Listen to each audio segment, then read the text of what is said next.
Brought to you by the Every Dollar app. Start budgeting for free today.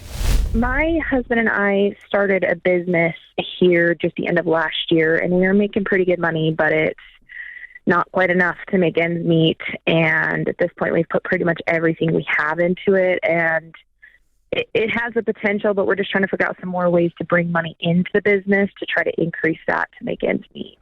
What kind of business? It's an indoor baseball training facility.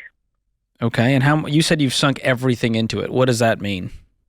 Pretty much. We started completely debt-free. We pulled an SBA loan, ended up being about $325. We had a very large chunk of money in the bank when we started. Part of that was going towards our security deposit. The other we kept was about $40,000 in the bank. Now we're to the point where we have about $30,000 in credit card debts. We've used my husband's 401k, and our entire savings is put into it as well. There were some factors that came up that we weren't really expecting for, and that money ended up going towards the business. So, was the business ever profitable to where you weren't needing to go into debt for it? Well, I mean, we're not really behind yet on the business. I mean, the money that we spent on credit cards and stuff was actually to get the business open and started.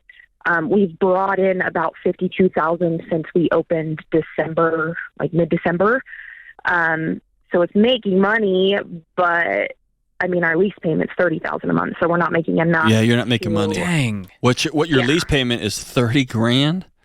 Yeah. What is your 3,000 square feet? What's your debt overhead? What have y'all taken out? We don't really have. I mean, the business essentially runs itself, and we don't have hardly any overhead. Like our utility bill is about the highest we pay. Well, your debt payments are your biggest. No, what's overhead. your debt payment? You said $325 on an SBA loan. Mm-hmm. We actually haven't started. They gave us a 6-month draw period, so we haven't actually started paying that payment yet. We've been paying the interest on it, which has been about I think about $2,500. The last one I think come in, give or take. I'm expecting those to increase now, obviously, since we have used the funds from the loan, so that drop period closes, and then we should start seeing the first payment come through. But you don't know what the payment's going to be? No. Well, we do and we don't, because when we talk to them, basically they told us it's been a rough go with them, but basically they told us we have a 6-month drop period. We only pay interest until then. Obviously, the interest will increase every month as we're spending more, utilizing those funds from the bank. So is this like a line of credit from the bank up to $325? No, it was an actual a lump sum loan. Uh-huh. Okay. Yeah. And what else? You said you maxed your credit cards out. How bad is that? About $30,000. We had, 2 of those are personal cards, and one is a business card, but all of it went towards the business. We started with nothing on those cards. And when did you start this business? December the 10th. We're talking a few months ago. Yes. Mm-hmm. And so far it's making, what, $15K a month? Last month, I believe we brought in about $18,000 a month, prior about $16,000, and our first month was a bigger month coming in. But your lease is $30,000. Correct. So you're bleeding money every month. Correct. And we're waiting on our realtor, actually, hopefully today, to give us some information on having a tenant come in to part of that space to sublease it out, which we're hoping will help. Yeah, but you're not gonna get 50%, right? You need this thing to be making $75,000 to $100,000 a month. $100,000. Well, we're not actually paying ourselves out from the business, and we don't really have any overhead. So if we can make, that's the scary part. How are you guys living? Yeah, how do you eat? Well. So you're working for free while going hundreds of thousands of dollars into debt. Yeah, so we were both working right up until we opened the business. I am currently in an IOP OCD treatment program, so I have a couple more weeks of that before I can go back to work. My husband is, I think he's doing interviews today, actually, to take on remote work from our business while he does that at the same time. We need to be making we can make ends meet and actually profit on about $45,000 a month. There's no way. We don't have, because we don't have any. What about your insurance? You have to be insured in case a kid gets hit by a ball or turns his ankle and sues you for the whole thing. Yeah, what's your insurance? Our insurance is about $2,000 a month, I believe. We had to have general, and then we had to have workers' comp as well, even though we don't actually have any employees. But okay, so are you never going to take a vacation? At this point, no. I mean, that was the goal, but yeah, at this point, our intentions were to pay ourselves out, obviously, from the business, and that didn't work out. And so we've kind of burned through savings up to this point, both being there all day, every day, trying to make that successful. And it's to the point now that we're going to have to go back to work and do both at the same time. Have you sat down? If you haven't, please, like, anytime somebody's in this level of stress, whether it's in their marriage, with a new business, there has to be a moment in this chaos when everybody exhales and you and your husband get a whiteboard and you write down on that whiteboard every single person you owe. And then you also on that whiteboard write down every single dollar it costs to run this thing every month. Because right now y'all are robbing Peter to pay Paul. You got money coming in one way. Some of this is borrowed. You got a credit card over here. It just feels like it's everywhere. I don't think, I don't know if you can't see me and George. I don't think you understand how bad this is. Yeah, we're pretty scared, and we don't.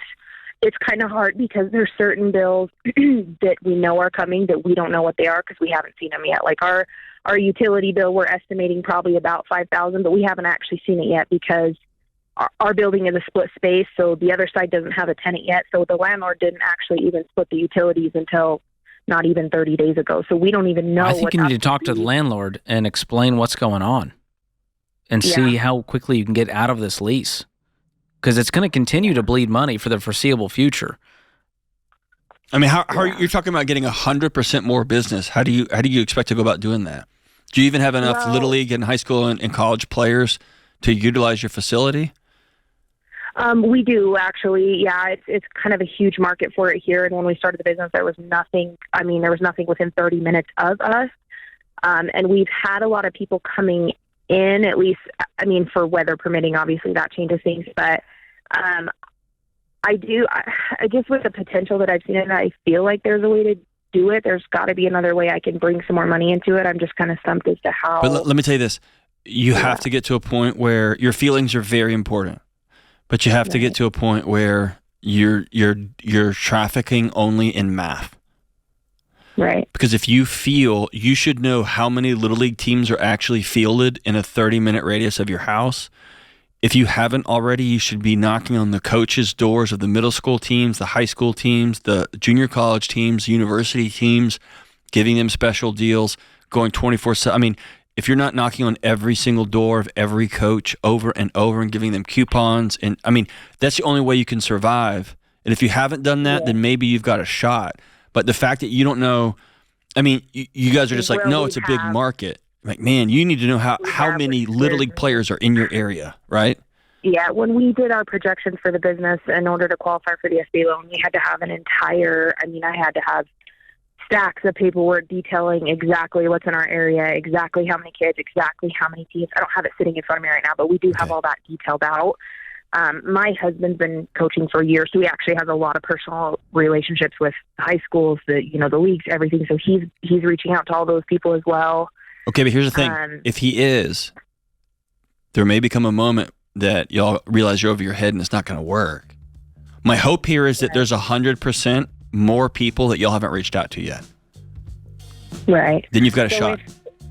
If there's not, what does that look like as far as exiting a business that's not profitable? You need to sell all the assets you can on the equipment, get out of the lease with as little damage as possible, and then go get full-time jobs, both making six figures, and clean up the debt of the failed business. Yeah. And maybe reach out to softball teams too and see if softball, like if there's an equally large softball market in your area too, maybe that's a chance.